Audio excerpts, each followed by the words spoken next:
जो यूनिट है ना, पांचवा यूनिट हम लोग पढ़ते हैं, यूनिट नंबर 5 है ना, यूनिट नंबर 5, पांचवा यूनिट है इकोलॉजी, यही पढ़ना है।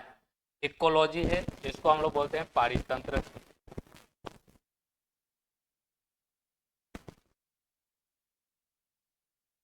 इकोलॉजी है पारितंत्र, है ना, यही पढ़ना है पारितंत्र। और इसमें जो चैप्टर पढ़ना है, chapter number 11, organism and population,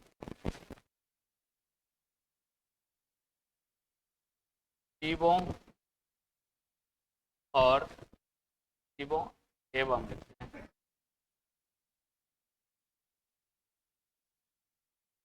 समष्टियां, ये चैप्टर नाम है। तो यूनिट है इकोलॉजी, और इसमें 3 चैप्टर पढ़ना है, ठीक है। तो 11 नंबर है, इसमें पढ़ना है ऑर्गेनिज्म एंड पॉपुलेशन के बारे में पढ़ना है। देखते हैं क्या होता है। हेडिंग देना है, हेडिंग दे दो इसे।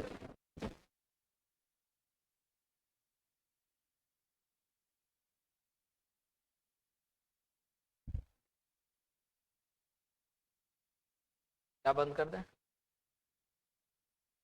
ये तो लिखो, हेडिंग दो। ये है ना यूनिट है इकोलॉजी, लास्ट यूनिट हम लोग पढ़ रहे हैं, और इसमें 3 चैप्टर है, तीनों चैप्टर पढ़ेंगे, सिलेबस हम लोग का समाप्त हो जाएगा। देखो मेरा तो सिलेबस समाप्त होते जा रहा है ना, तुम लोग का हो रहा है कि नहीं हो रहा है पता नहीं। पढ़ते जाना, बढ़िया से पढ़ना, उसको रिवाइज करना।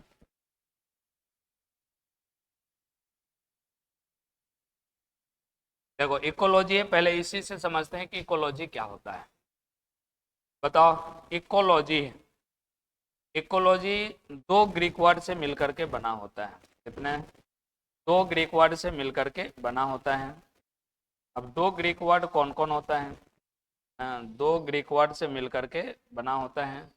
कितना ग्रीक वर्ड से मिलकर के बना होता है? ग्रीक वर्ड कितने ग्रीक वर्ड? दो ग्रीक वर्ड से मिलकर के बना होता है। एक होता है इको है, इसको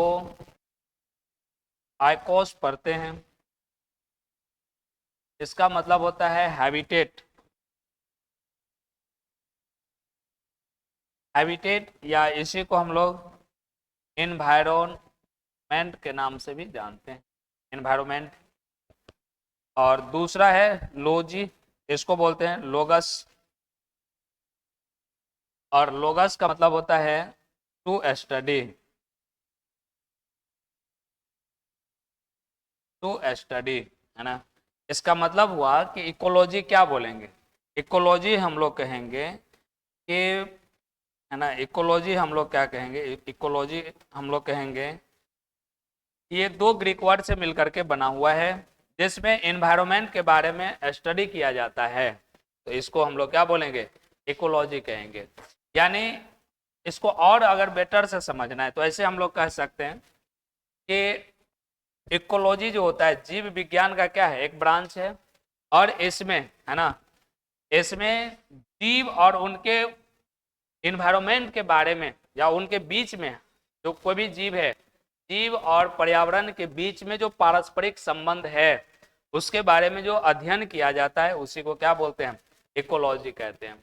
कोई भी जीव है और वो जीव जहां रह रहा है उसके लिए वहां का क्या हो गया? इन्वायरमेंट हो गया। तो जीव और इन्वायरमेंट के बीच का जो पारस्परिक संबंध है, और इस, है ना, और इसी के बारे में जो अध्ययन किया जाता है, यही क्या कहलाता है? इकोलॉजी कहलाता है।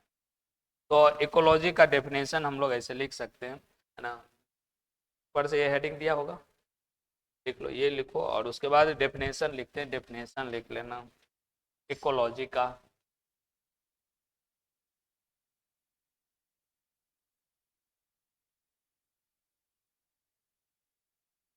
Ecology is the branch of biology in which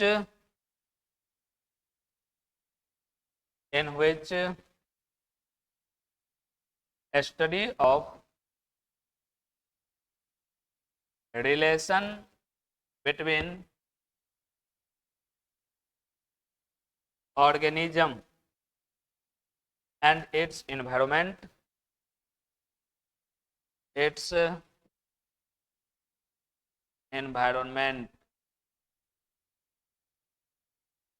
इसको हम लोग क्या बोलते हैं, इसको हम लोग बोलते हैं एनवायरमेंट, इसी को हम लोग बोलते हैं क्या, इकोलॉजी कहते हैं। हाँ।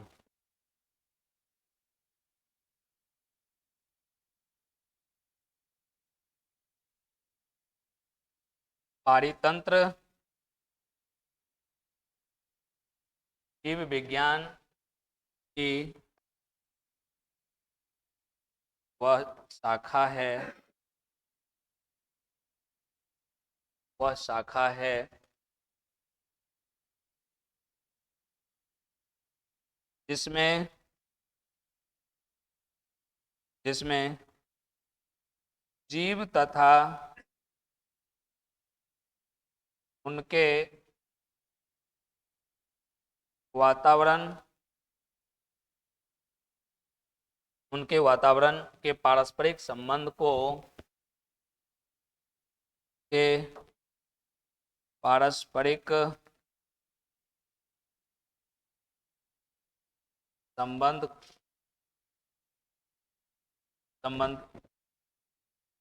का अध्ययन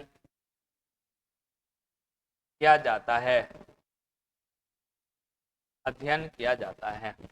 यही क्या कहलाता है, पारितंत्र कहलाता है ना। तो इकोलॉजी के बारे में अभी हम लोग समझ रहे हैं, इकोलॉजी क्या है। तो इकोलॉजी याद रखना है, ग्रीक वर्ड से मिलकर बना हुआ है, आइकोस और लोगस। आइकोस का मतलब हैबिटेट या एनवायरनमेंट होता है, लोगस का मतलब टू स्टडी है ना। तो हैबिटेट या एनवायरनमेंट के बारे में जो अध्ययन किया जाता है वही इकोलॉजी कहते हैं। अगर इसको और अच्छा से लिखना है तो ऐसे लिख लेना है, relation between organism and it's environment, जीव और उनके बीच का जो रिलेशन है, संबंध है, इसी संबंध के बारे में जो अध्ययन किया जाता है जहां है ना, उसी को कहते हैं इकोलॉजी कहते हैं। बात समझ में आ रहा है। इकोलॉजी दो प्रकार के होता है, इकोलॉजी जो होता है दो प्रकार के होता है, लिख लेते हैं। इकोलॉजी दो प्रकार के होता है, एक होता है ऑटो इकोलॉजी और एक होता है सिन इकोलॉजी। ऑटो इकोलॉजी और एक होता है सिन इकोलॉजी। सिन इकोलॉजी, ऑटो इकोलॉजी में किसके बीच का अध्ययन करते हैं, देखो ऑटो इकोलॉजी में ऑटो है, ऑटो मतलब क्या, सेल्फ, खुद का है ना। तो इसमें कोई एक स्पेसिफिक ऑर्गेनिज्म और उसके वातावरण के बीच का है ना, एनवायरनमेंट के बीच का जो अध्ययन किया जाता है उसको बोलेंगे ऑटो इकोलॉजी। और सिन इकोलॉजी में क्या होगा, अलग अलग स्पेसीज है, अलग अलग स्पेसीज का जो जीव है उसके और उसके पर्यावरण के बीच का जो अध्ययन किया जाता है उसको बोलते हैं सिन इकोलॉजी। मतलब इसमें केवल एक स्पेसीज और उसमें बहुत सारा स्पेसीज, एक स्पेसीज और उनके वातावरण के बीच का जो पारस्परिक संबंध के बारे में जो अध्ययन करते हैं उसको ऑटो इकोलॉजी कहेंगे। और सिन इकोलॉजी होता है जिसमें बहुत सारा स्पेसीज हो और उसके वातावरण के बीच का जो अध्ययन पारस्परिक संबंध का के बारे में जो अध्ययन किया जाता है उसको सिन इकोलॉजी कहते हैं। दोनों में अंतर समझ में आया। इसमें केवल एक स्पेसीज होना चाहिए और उसका वातावरण, और इसमें बहुत सारा स्पेसीज होगा और उनके वातावरण के बीच का जो अध्ययन होगा, है ना। तो इसमें लिख लेते हैं, हेडिंग देख लिख, इसमें लिख लेना, ऐसे लिख लेना, study of relation of A species with their environment,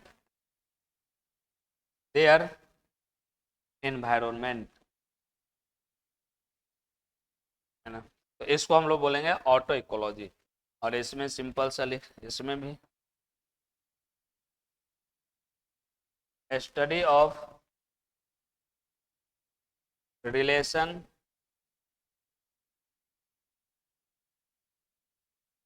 group of different species, group of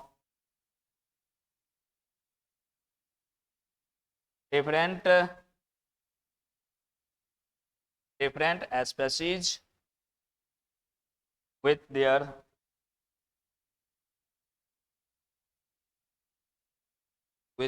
environment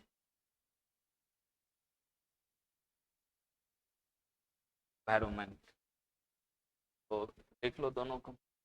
ecology होगा, है ना, जिसमें एक स्पेसीज और उनके एनवायरमेंट के बीच का जो रिलेशन के बारे में अध्ययन करेंगे वही क्या कहलाएगा, ऑटो। और बहुत सारा ग्रुप है, डिफरेंट अलग अलग ग्रुप है स्पेसीज का, उसके और उनके वातावरण के बीच का जो अध्ययन करेंगे उसको कहेंगे सेन इकोलॉजी। दोनों समझ में आया कि नहीं?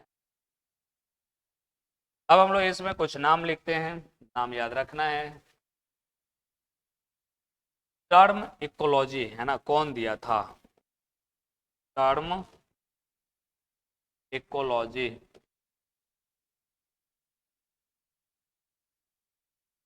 इकोलॉजी राइटर दिया था,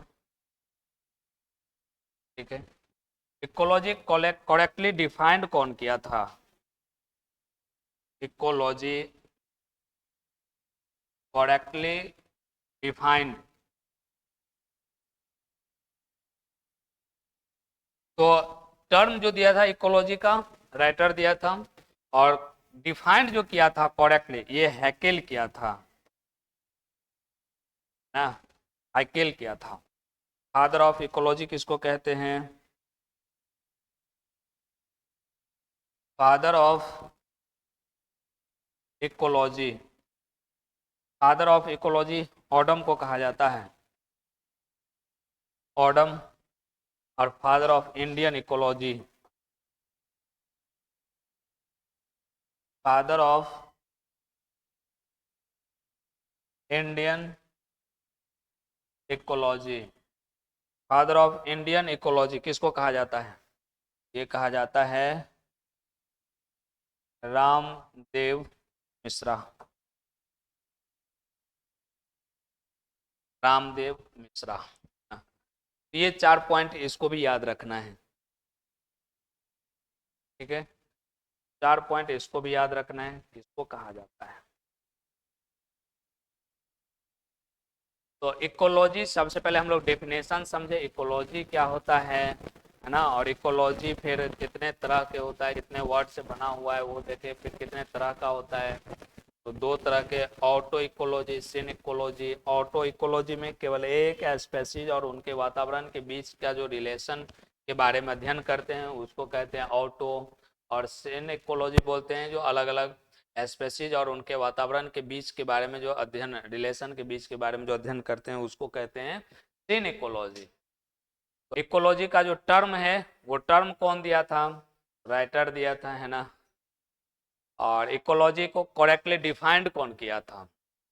देखो, इसीलिए इसका नाम लिखा जाता है हैकेल। बहुत सारा वैज्ञानिक था जो इकोलॉजी के बारे में अपना अपना अनुसार, है ना, डिफाइंड किया था। लेकिन जो सही करेक्ट, है ना, जो डेफिनेशन दिया था वो कौन दिया था? हैकेल दिया था। इसीलिए इसको याद रखना है कि इकोलॉजी का करेक्टली डिफाइंड कौन किया था, तो हैकेल किया था। और फादर ऑफ इकोलॉजी किनको कहा जाता है? ऑडम को कहा जाता है। और फादर ऑफ इंडियन इकोलॉजी किसको कहा जाता है? रामदेव मिश्रा को कहा जाता है। पटना यूनिवर्सिटी के प्रोफेसर थे ये, समझा है।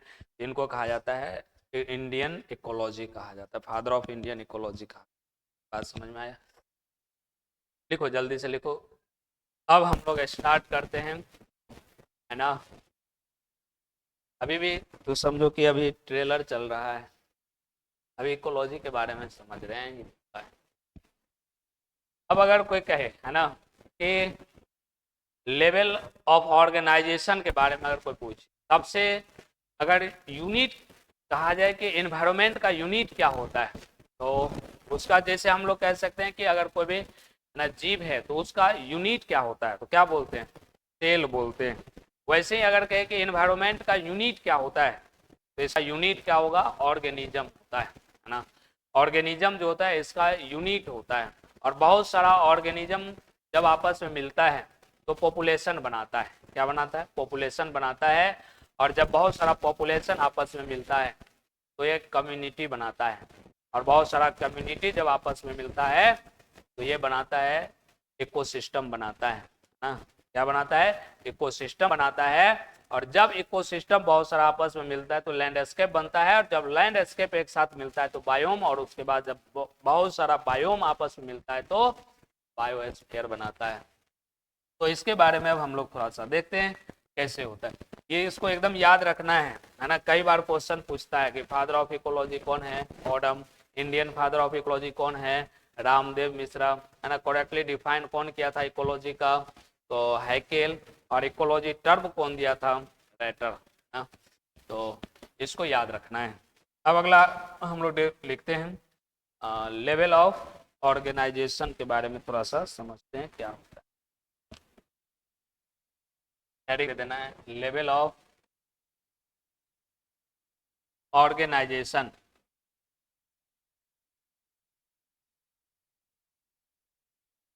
संगठन के स्तर, level of organisation, level of organisation. जैसे अभी हम लोग पढ़े हैं कि सेल है।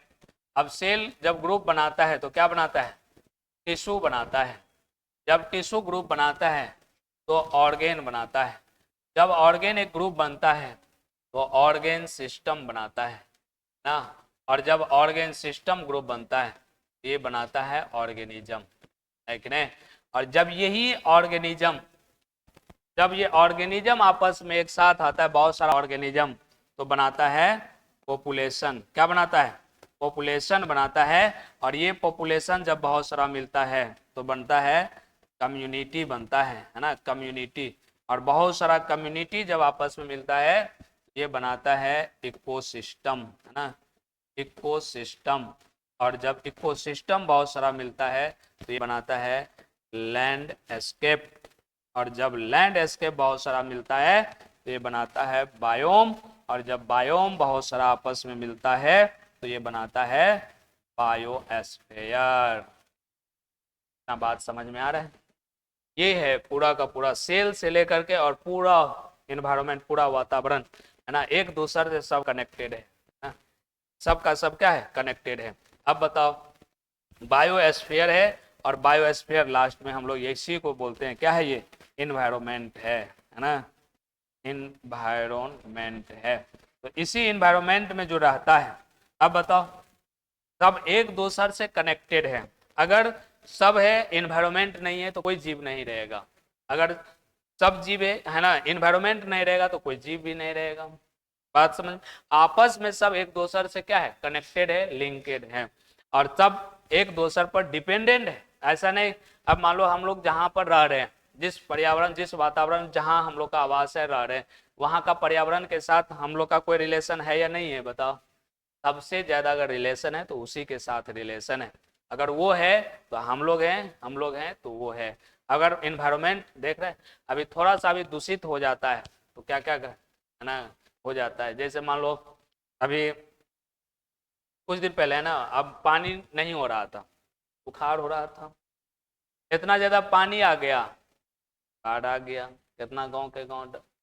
तो इन्वायरमेंट, या ऐसे हम लोग कह सकते हैं कि प्रकृति के साथ कोई भी खिलवाड़ नहीं कर सकता है ना। प्रकृति के आगे कोई आदमी बड़ा नहीं है ना, सबको छोटा ही रहना पड़ेगा। प्रकृति जब चाहे जो चाहे है ना वो कर सकता है, तबाह मचा देगा एक मिनट में। तो प्रकृति के साथ, और यही प्रकृति हम लोग का क्या है, इन्वायरमेंट है। तो इन्वायरमेंट में हम लोग क्या करते हैं, अपना जीवन यापन। अब सोचो, इन्वायरमेंट है, अब यहाँ ऑक्सीजन नहीं मिलेगा तो सब, जितना भी जीव है सब तरफ तरफ के मर जाएगा, है ना। अगर 10 मिनट के लिए, 10 मिनट बहुत हो गया, 5 मिनट के लिए अगर ऑक्सीजन नहीं मिलेगा, होता है, 1 मिनट होता है बंद करके रखा हुआ, 1 मिनट कर लेगा बहुत है ना। लेकिन अगर 5 मिनट अगर बंद हो जाए ना, नहीं मिले ना ऑक्सीजन, हालत खराब हो जाएगा। देख रहा था कोरोना में क्या था, ऑक्सीजन सिलेंडर मिल रहा था, नहीं मिल रहा था, लोग मर जा रहा था ऑक्सीजन। सांस नहीं ले पा रहा था। अब समझो पूरा इन्वायरमेंट में ही ऑक्सीजन गायब हो जाए, क्या होगा बताओ? जहाँ रहेगा वहाँ लाश ही लाश मिलेगा। नहीं, जो जहाँ रहेगा वहीं पर खत्म। तो इन्वायरमेंट के साथ हम लोग कोई छेड़छाड़ नहीं कर सकते हैं आपस में, है ना।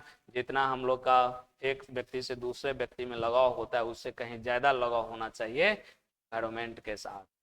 हम इन्वायरमेंट के साथ देख रहे हैं सब आपस में। अब सेल से ही देखो, यहीं से कनेक्टेड है हम लोग का पूरा। अगर सेल है, टिश्यू है, ऑर्गेन है, organ system, organism.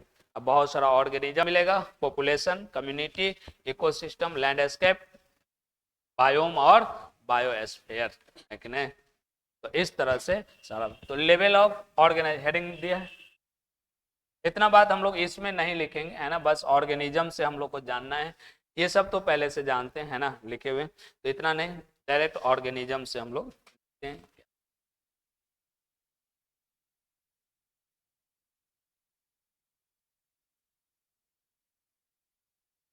Level of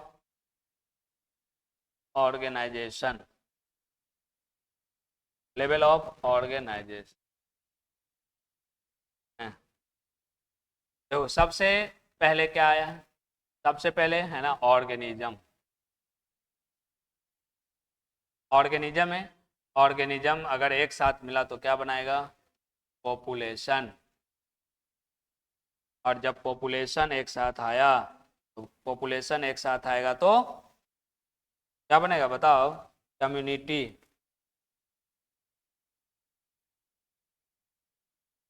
और जब कम्युनिटी एक साथ आएगा तो क्या बनेगा? आए, क्या बनेगा? इकोसिस्टम। इकोसिस्टम, और बहुत सारा इकोसिस्टम मिलेगा तो लैंडस्केप। और बहुत सारा लैंडस्केप मिलेगा तो बायोम। और बायोम एक साथ मिलेगा बहुत सारा तो बायोस्फीयर। बायोस्फीयर, हाँ, बायोस्फीयर मिलेगा। और इसी बायोस्फीयर में, है ना, तीन तरह का होता है। कौन कौन होता है बायोस्फीयर में? तीन तरह। एक होता है लिथोस्फीयर, है, नहीं होता है? नहीं जानता है? अरे ऐसे जानता है, जल मंडल, थल मंडल, वायुमंडल, यही ना होता है। तो इसमें तीन तरह। तो इसमें जल मंडल और किस में? थल मंडल। जो जीव सरवाइव करता है जल मंडल और थल मंडल में, बाकी वायुमंडल में तो है नहीं, है ना। तो तीनों मिला करके बनाता है क्या? बायोस्फीयर। मतलब जल मंडल, थल मंडल और वायुमंडल तीनों मिलाकर क्या बना लेता है? बायोस्फीयर। इस तरह से इसका ऑर्गेनाइजेशन है ना, एक दूसरे से सब आपस में क्या है? कनेक्टेड है। लिख लो इसको जल्दी से।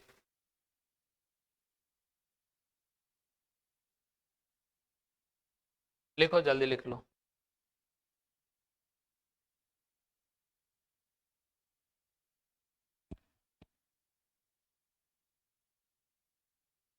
तो इसमें हम लोग को ज्यादा पर कौन आके इसे कर, मक्खी है का?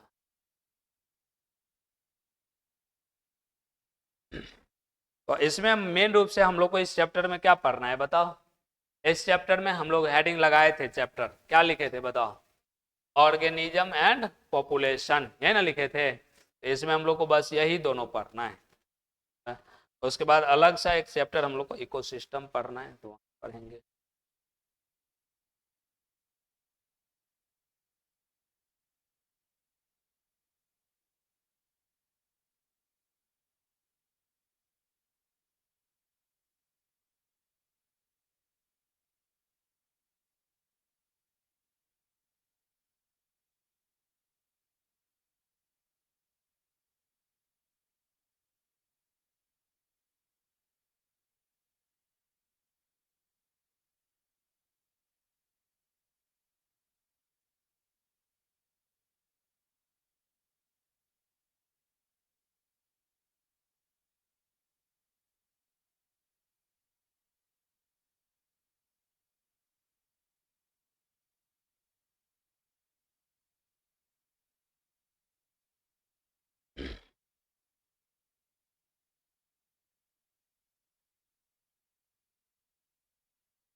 हो गया, तो पढ़ते हैं।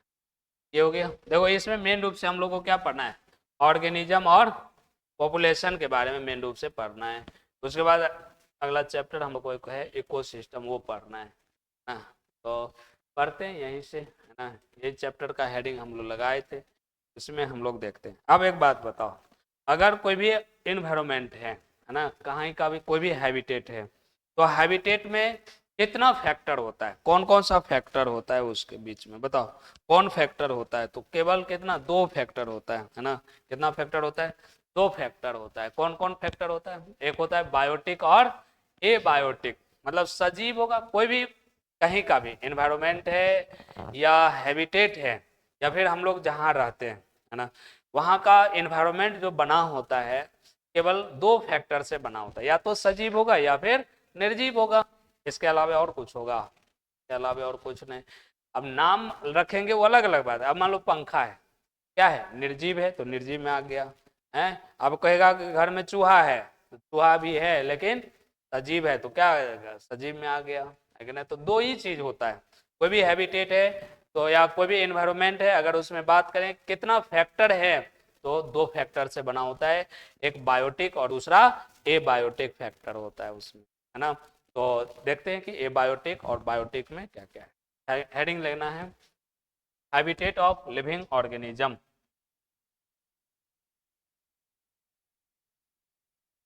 Habitat of living organism. Habitat of living organism, living organism का हैबिटेट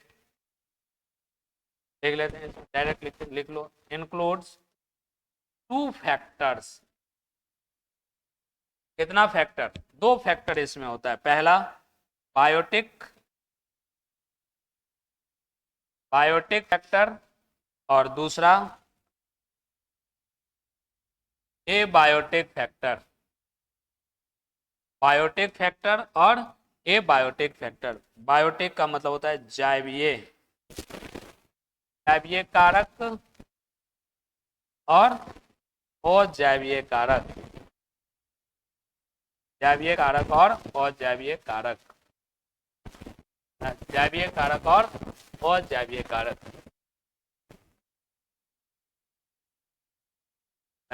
कौन कौन, जैवीय, देखो हैबिटेट ऑफ लिविंग ऑर्गेनिज्म, इसका मतलब क्या हुआ, सजीवों का क्या आवास, ना, सजीवों का, सजीवों का आवास।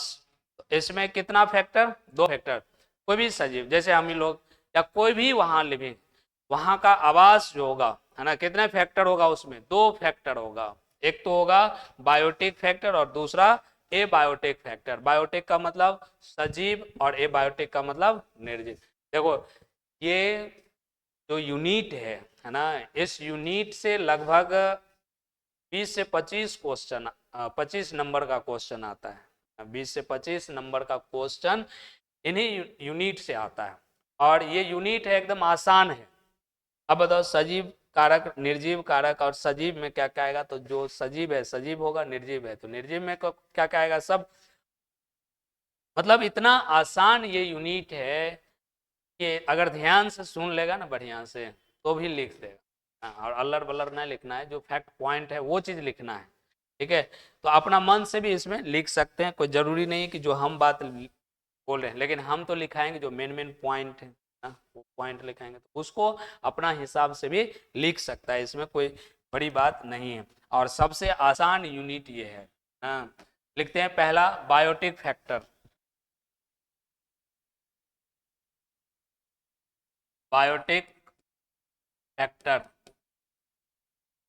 बायोटिक फैक्टर है। अब बताओ बायोटिक फैक्टर में क्या होगा, सजीव आएगा, और इस सजीव में क्या आएगा, जितने भी पैथोजेन है, पैथोजेन का मतलब बीमारी फैलाने वाले जो भी, है ना, सूक्ष्म जीव है, जैसे वायरस है, या फिर इधर कह सकते हैं बैक्टीरिया है, फंगस है, प्रोटोजुआ है, ये सब क्या है, सजीव है। जितना भी कंपेटिटर है ना, प्रतिद्वंदी है, वो होगा, या जितने भी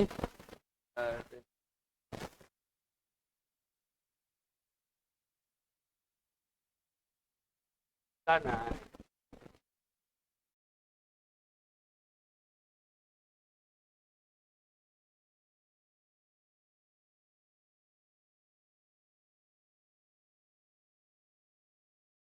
चलो, तो इसमें हम लोग देखते हैं, है ना, कौन कौन सा जीव आएगा, इसमें लिखते हैं, थोड़ा सा लिखो, इसमें लिखा देते हैं। देखो, it include all types of living organism,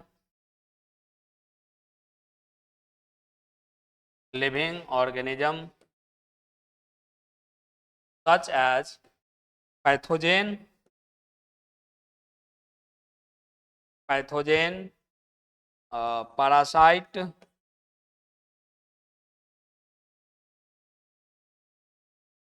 parasite, comma, competitor,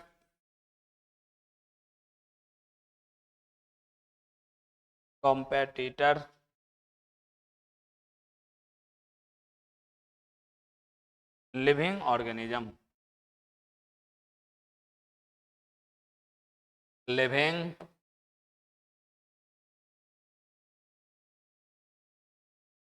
organism,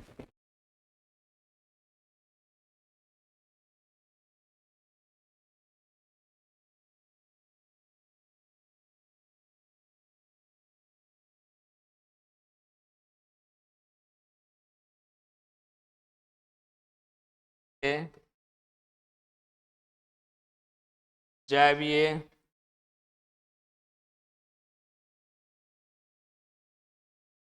कारक, जैवीय जीव आते हैं, जैसे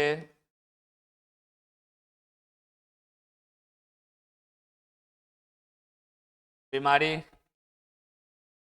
फैलाने वाले जीव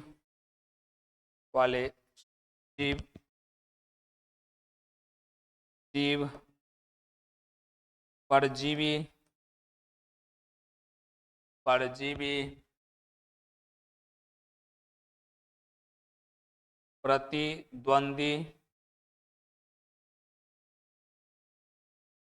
प्रतिद्वंदी इत्यादि, इसमें ये सब आता है ना। ये बायोटिक फैक्टर में ये सारा चीज आता है। ये सब के सब क्या होता है, जीव होता है। अगर मान लो कंपटीशन है, कंपटीटर, प्रतिद्वंदी का मतलब क्या, प्रतिद्वंदी का मतलब अगर कोई टॉप कर रहा है, तो अगर एक आध नंबर ले ऊपर नीचे हो रहा है, एक बार वो कर गया, एक बार वो कर गया, तो ये दोनों के बीच में आपस में क्या है, प्रतिद्वंदी। अगर मान लो कि 500 सीट निकलता है, वैकेंसी आता है कोई भी जॉब के लिए, उस पर 5 लाख लोग फॉर्म भरता है, तो 5 लाख लोग के बीच में वो 500 सीट के लिए क्या है, कंपटीशन है, प्रतिद्वंदी, यही ना होता है, प्रतिद्वंदी है। होगा तो 500 का, लेकिन 5 लाख लोग उसमें बैठेगा, तो आपस में सबके एक दूसरे में क्या है, प्रतिद्वंदी है, कंपटीटर है, ये होता है। ये सब आता है किस में, बायोटेक में। अब हम लोग देखते हैं ए बायोटेक में क्या आता है, देना है ए बायोटेक, ए बायोटिक फैक्टर, ए बायोटिक फैक्टर। देखो इसमें ए बायोटिक का मतलब निर्जीव, हाँ। तो इसमें क्या क्या आता है, तो इसमें मेन रूप से हम लोग, आता तो बहुत कुछ, लेकिन मेन रूप से हम लोग को इसमें 5 चीज के बारे में पढ़ना है। टेम्परेचर के बारे में पढ़ना है। टेम्परेचर बताओ क्या है, सजीव है कि निर्जीव है, टेम्परेचर क्या है, निर्जीव है, ये बायोटिक फैक्टर है। उसके बाद इसी में पढ़ना है ना, लाइट के बारे में पढ़ना है। लाइट सजीव है कि निर्जीव है, निर्जीव है। पानी क्या है, वाटर के बारे में पढ़ना है। वाटर क्या है, सजीव है कि निर्जीव है ना। एयर के बारे में पढ़ना है। एयर हवा, सजीव है कि निर्जीव है। मिट्टी के बारे में पढ़ना है। मिट्टी क्या है, सजीव है कि निर्जीव है। तो ये सब फैक्टर जो है, ये इंपॉर्टेंट फैक्टर है, और ये फैक्टर के बारे में हम लोग को पढ़ना है। टेम्परेचर पढ़ना है, लाइट पढ़ना है, वाटर पढ़ना है, सॉइल पढ़ना है, एयर पढ़ना है। ये 5 फैक्टर हम लोग को पढ़ना है इसमें, ठीक है। तो लिखते हैं इसमें,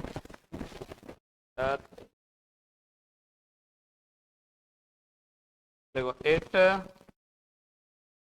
include of all types of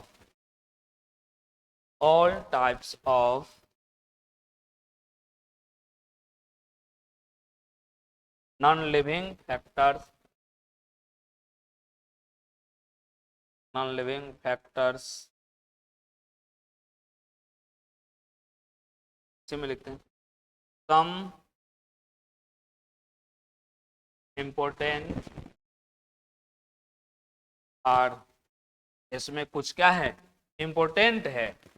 important कौन कौन है,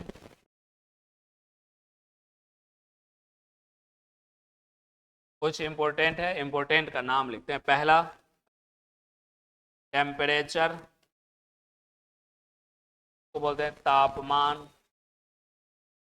टेम्परेचर। दूसरा लिखते हैं वाटर, जल। तीसरा लाइट है, प्रकाश। चौथा ऑयल, मिट्टी। और पांचवा एयर, तो हवा लिख लो। ये पांच इंपॉर्टेंट है, इन्हीं पांच के बारे में पढ़ना है। क्या क्या पढ़ना है, कुछ इंपॉर्टेंट एबायोटिक फैक्टर लिखे हैं, temperature, water, light, soil, air. हाँ, ये पांच नॉन लिविंग फैक्टर्स हैं और इन्हीं पांचों के बारे में हम लोग को पढ़ना है एक एक करके। और ये क्या हो गया, इसमें लिख लिए, इसमें अभी तक नहीं।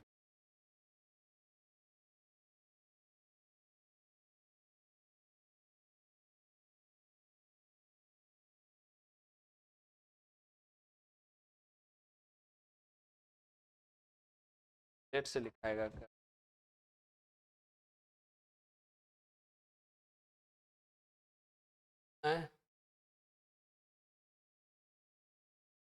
एग्जाम है आज, कौन एग्जाम?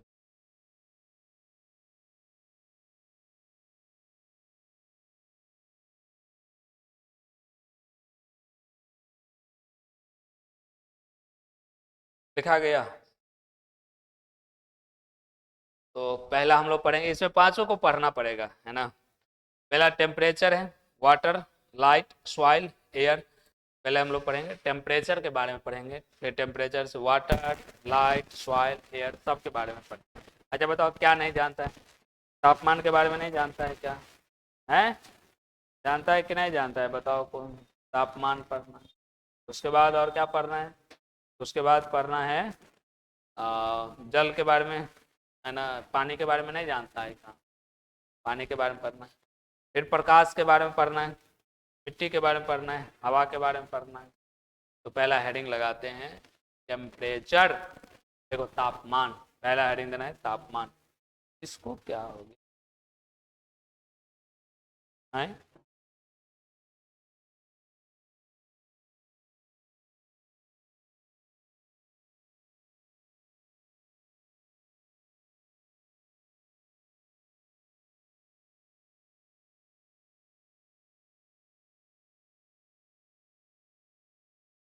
डायरेक्ट।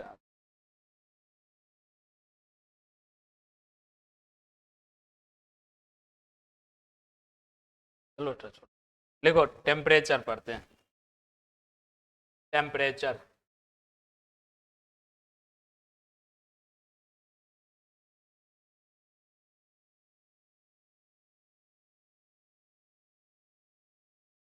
टेम्परेचर तापमान,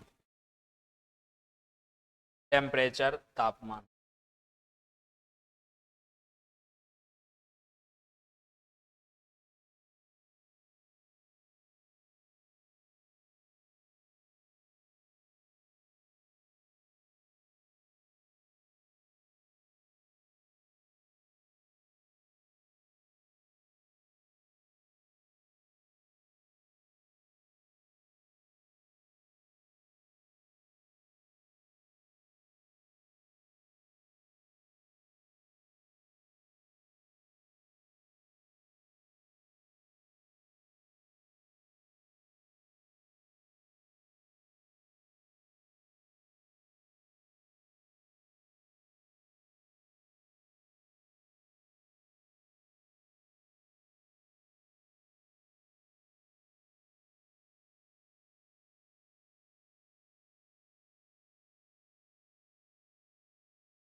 देखो देखते हैं टेम्परेचर, बताओ टेम्परेचर के बारे में बताओ। टेम्परेचर क्या होता है? तापमान है, हम लोग का बॉडी का तापमान कितना होता है? टेम्परेचर कितना होता है? बोलो, शरीर का तापमान कितना होता है? जो सब ने पता है ये पढ़ेगा। 37 डिग्री सेल्सियस होता है, वो सब ने।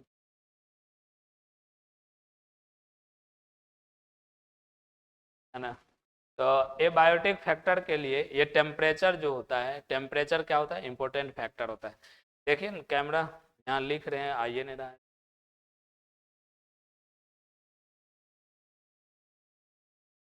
ऑन ऑफ कर दीजिए।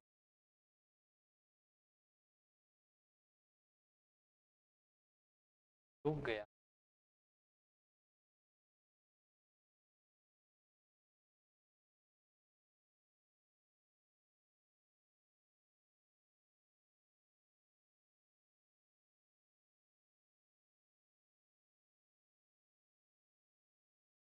है, नहीं लग रहा है कैमरा से, कैमरा में जो लिखे हैं वो लिखा रहा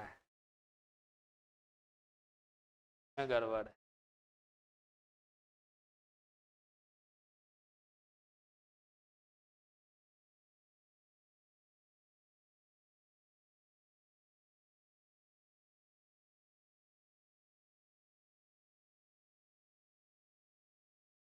लिखेगा तब तक लिखते हैं।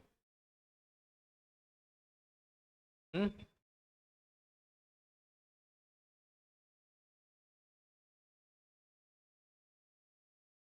तो टेम्परेचर सबसे ज्यादा किस में काम करता है? मेटाबॉलिज्म में। मेटाबॉलिज्म का मतलब सेल के अंदर जो भी है ना रिएक्टिविटी जो भी होता है उसको क्या बोलते हैं? मेटाबॉलिज्म। मेटाबॉलिज्म में सबसे ज़्यादा काम करता है। और इसमें कौन काम करता है? एंजाइम। और एंजाइम जो होता है, एंजाइम एक स्पेसिफिक टेम्परेचर पर क्या करता है ना? स्पेसिफिक टेम्परेचर पर काम करता है। कौन? एंजाइम। अगर एंजाइम को 20 डिग्री सेल्सियस पर काम करना है तो इसी पर काम करेगा, बाकी पर काम नहीं। अगर इससे 20 डिग्री सेल्सियस से ज़्यादा हो जाएगा, तो अगर ज़्यादा हो जाएगा तो एंजाइम क्या होगा? डिस्ट्रॉयड हो जाएगा। अगर 20 डिग्री से कम हो जाएगा तो एंजाइम क्या होगा? इनएक्टिव हो जाएगा। हाँ, आया। हाँ, आ रहा है। मैं है बोला। तो ये होता है, बात समझ में आया?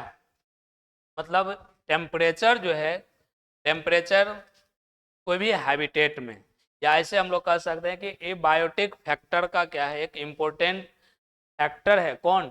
टेम्परेचर। जो टेम्परेचर बहुत सारा काम अपना क्या करता है? बहुत सारा फंक्शन करता है। जैसे मेटाबॉलिज्म हो गया, या रिप्रोडक्शन हो गया, या ग्रोथ हो गया। ग्रोथ के लिए भी बहुत इंपॉर्टेंट रोल है इसका। किसका? टेम्परेचर का। तो अपने आप में ये है ना बहुत बड़ा ये फैक्टर है। अगर मान लो टेम्परेचर अगर मेंटेन नहीं रहा तो क्या होगा? टेम्परेचर अगर मेंटेन नहीं रहेगा तो मेटाबॉलिज्म प्रोसेस गड़बड़ा जाएगा, एंजाइम काम नहीं करेगा, डाइजेशन नहीं हो पाएगा बढ़िया से, तबीयत खराब हो जाएगा। तो टेम्परेचर भी क्या करता है? बहुत मायने रखता है। देख रहे, अगर मान लो बॉडी का टेम्परेचर थोड़ा भी इधर उधर होता है, अगर थोड़ा भी ज़्यादा हो जाता है तो बुखार आ जाता है कि नहीं आता है? हैं? जो भी फंक्शन है, फंक्शन गड़बड़ाना शुरू हो जाता है। इसीलिए टेम्परेचर बहुत रोल निभाता है एनवायरनमेंट में, है ना? इन्हीं की वजह से अगर मान लो कि जो भी सीड है, सीड का जो जर्मिनेट होता है, इसमें भी ये काम करता है। अगर टेम्परेचर कम रहे, सीड जर्मिनेट नहीं होगा ना, अंकुरित नहीं होगा। तो ये सब काम करता है इसमें। तो इसके बारे में है ना थोड़ा सा लिखते हैं। अगर मान लो कि कोई भी अलग अलग टेम्परेचर में अगर जो जीव सरवाइव कर लेता है उसको यूरीथर्मल के नाम से जानते हैं। और उसमें जो होता है वार्म ब्लडेड पाया जाता है। क्या बोल रहे हैं, समझ में आ रहा है? अलग अलग टेम्परेचर में अगर जीव सरवाइव कर ले रहा है तो उस जीव को वहां पर क्या कहेंगे? यूरीथर्मल कहेंगे। हाँ? और यूरीथर्मल ऑर्गेनिज्म में वार्म ब्लडेड होता है ना? वार्म ब्लडेड होता है। और जो जीव अलग अलग टेम्परेचर में सरवाइव नहीं कर पाता है, जो जीव अलग अलग टेम्परेचर में सरवाइव नहीं कर पाता है उसको बोलते हैं थर्मल कहते हैं। क्या बोलते हैं? एस्टेनोथर्मल कहते हैं। और एस्टेनोथर्मल में का जो जीव होता है उसमें कोल्ड ब्लडेड पाया जाता है। क्या होता है? कोल्ड ब्लडेड होता है ना। कोल्ड ब्लडेड का मतलब असमतापी रक्त, और वार्म ब्लडेड का मतलब समतापी रक्त। जैसे हम लोग में कैसा है? हम लोग बताओ पहले, अलग अलग टेम्परेचर पर हम लोग सर्वाइव कर पाते हैं या नहीं कर पाते हैं? अलग अलग टेम्परेचर पर सर्वाइव करते हैं कि नहीं करते हैं? कर लेते हैं। जैसे अभी मान लो कितना होगा, 26-27 डिग्री सेल्सियस होगा। अब 26-27 डिग्री सेल्सियस होगा तो सर्वाइव कर रहे हैं। अगर मान लो 15 डिग्री सेल्सियस हो जाएगा तो सर्वाइव नहीं कर पाएंगे? करेंगे, सर्वाइव कर लेंगे। अगर मान लो कि 45 डिग्री सेल्सियस हो जाए तो सर्वाइव करेंगे कि नहीं करेंगे? करेंगे। अरे गर्मी, अब मान लो 45 डिग्री सेल्सियस हो जाता है तो लोग ने सर्वाइव भाग जाता है गांव घर छोड़ के, वैसे में सर्वाइव करता है। तो हम लोग क्या होते हैं, हम लोग अलग अलग टेम्परेचर पर सर्वाइव कर लेते हैं, तो इसको यूरी थर्मल कहा जाता है। और ऐसे जीव में वार्म ब्लडेड पाया जाता है। कैसा ब्लडेड? वार्म ब्लडेड होता है। तो हम लोग में कैसा ब्लडेड? वार्म ब्लड रहता है ना, वार्म ब्लड रहता है। बात समझ में आया? और ऐसा जीव जिसमें जो अलग अलग टेम्परेचर पर सरवाइव नहीं कर पाता है, जैसे मान लो मेढक, वो क्या होता है? अलग अलग टेम्परेचर पर सरवाइव करता है? नहीं कर पाता है। तो एक कांस्टेंट टेम्परेचर पर सरवाइव करता है। अगर ज़्यादा ठंड पड़ गया फिर भी गायब हो जाता है, ज़्यादा गर्मी आ गया फिर भी गायब हो जाता है। उसके अनुसार जो नॉर्मल कंडीशन होता है, नॉर्मल टेम्परेचर होता है, उसी टेम्परेचर पर वो क्या करेगा? सरवाइव करेगा। उसको कहते हैं एस्टेनोथर्मल कहते हैं। और वैसे जीव में कोल्ड ब्लडेड पाया जाता है और समतापी रक्त पाया जाता है। बात समझ में आ रहा है? अगर कहा जाए कि सबसे ज्यादा टेम्परेचर कहाँ पाया जाता है बताओ, तो सबसे ज्यादा ट्रॉपिकल रीजन में पाया जाता है, जिसको उष्ण कटिबंधीय क्षेत्र कहते हैं। सबसे ज्यादा टेम्परेचर वहीं पाया जाता है। और सबसे कम टेम्परेचर की बात करें, सबसे कम टेम्परेचर कहाँ पाया जाता है, तो सबसे कम टेम्परेचर पोल रीजन पर पाया जाता है, ध्रुवीय क्षेत्र में पाया जाता है ना। पृथ्वी में ध्रुवीय क्षेत्र होता है, सबसे ऊपर सबसे नीचे। तो सबसे ऊपर और सबसे नीचे क्या होता है? सबसे ज्यादा ठंडा होता है। तो सबसे ज्यादा ठंड होगा तो टेम्परेचर कम की ज्यादा कम होगा, टेम्परेचर कम होगा। और जो बीच का रीजन होता है वो उसको बोलते हैं ना, ट्रॉपिकल रीजन होता है, उष्ण कटिबंधीय क्षेत्र होता है, वहां पर गर्मी क्या होगा या टेम्परेचर सबसे ज्यादा होता है। बात समझ में आया कि नहीं आया? तो टेम्परेचर के बारे में हम लोग लिखते हैं क्या होता है नहीं होता है। तब तक टेक्निकल महोदय का ठीक हो रहा है।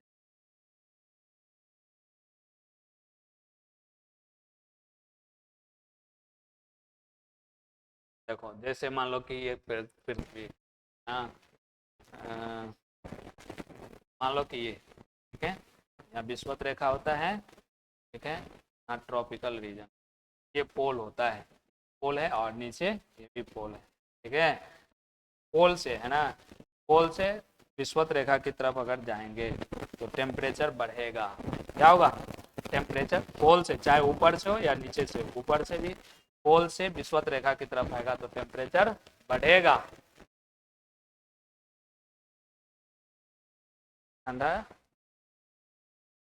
क्या? जम्मू कश्मीर,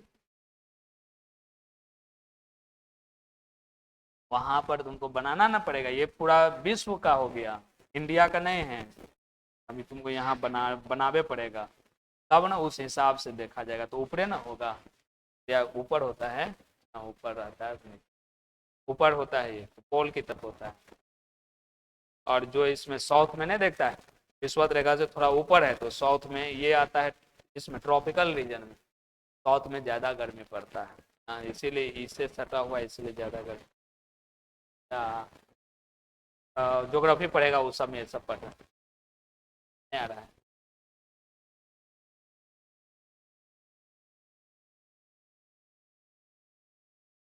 इतना चलने का कोई फायदा नहीं है ना, 35-36 मिनट पर रुक गया था, समझे? तो काट काट दीजिए, जोड़ा तो होगा नहीं।